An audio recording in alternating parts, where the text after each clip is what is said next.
പുത്തൻപീടിക ശ്രീരാം ബാലഗോകുലത്തിന്റെ ആഭിമുഖ്യത്തിൽ ശ്രീകൃഷ്ണ ജയന്തി ആഘോഷിച്ചു.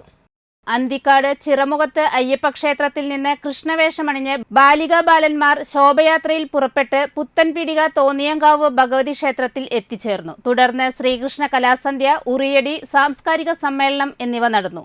ആഘോഷ പ്രമുഖ് ദിനിൽ കുമാർ, നിധി പ്രമുഖ് ബിജു അണ്ടേഴത്ത്, രക്ഷാധികാരികളായ രാജേഷ് വള്ളൂക്കാട്ടിൽ, ഗിരീഷ് കുന്നത്ത് എന്നിവർ നേതൃത്വം നൽകി.